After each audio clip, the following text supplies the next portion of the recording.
Hi, I'm Kat, that parenting coach, and welcome back to New Parent Real Talk, where we get honest about things I really wish someone would have told me before I had children. Let me tell you. So today, we're going to talk about the one thing I learned late in my parenting experience, which I really wish I would have known earlier because it would have really helped me out. Totally. So I want you to take a deep breath here. Hold and out.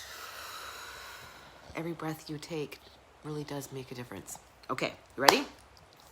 The brain develops from the bottom up and inside out and back to front.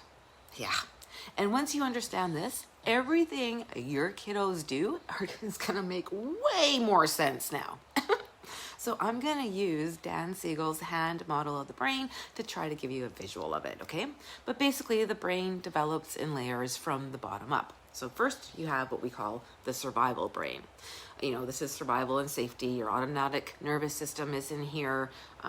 This is what keeps us alive, okay? The next to develop would be our limbic system, which is our emotional and our relational brain, right? Also where the amygdala hangs out. But that's another video.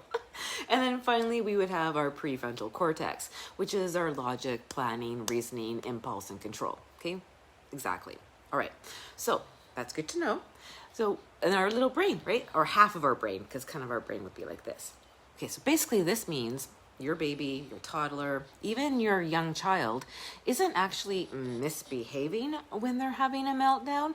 They're being exactly as developed as they're supposed to be, if that makes sense. Because their thinking brain isn't fully online yet, right? Because you can see that, because this comes in afterwards. This is the last to develop. So basically they're right in here, which is your emotions.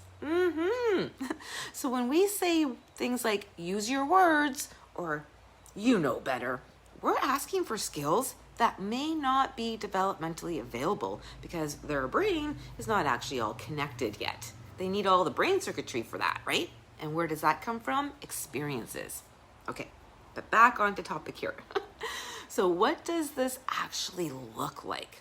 Okay, well, your child hits their sibling, throws their cup, or screams on the floor at bedtime. Not because they're bad or manipulative or even disrespectful, but because they're flooded. Their little brainstem, right, has taken over. They're in the fight, flight, or freeze response. I'm sure you guys have heard that before, right? Okay, and so your job in that moment isn't to lecture, because you're just going to sound like Charlie Brown's teacher. Your job is to regulate, to help regulate them. And how do you do that? You bring your calm to help settle their chaos. Co-regulation. That's another thing too in another video.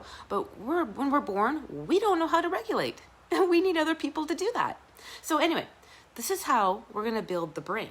Through repeated connected experiences of safety, you bringing your calm to their chaos.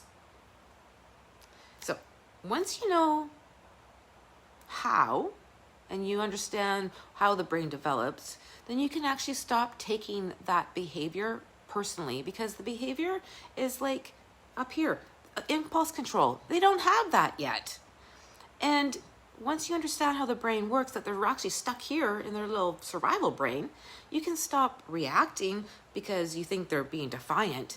And that's going to help you start responding because you know it's dysregulation. And this doesn't mean that there aren't boundaries. Oh, yeah, no, there's boundaries. It just means that your response is going to be more attuned.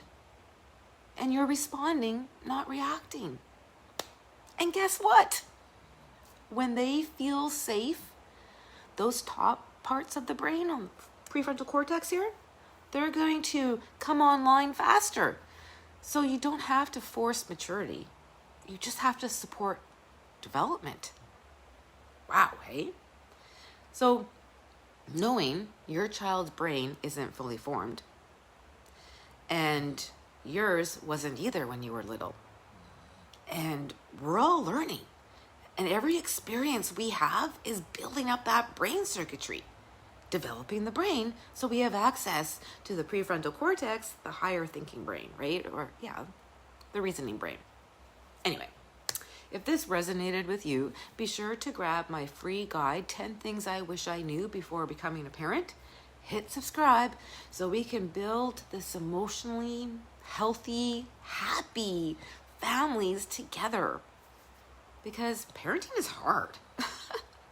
But now that you understand how the brain works, you know they're just not crazy little psychos. They just don't have access to their thinking brain yet. Have a great day. You got this.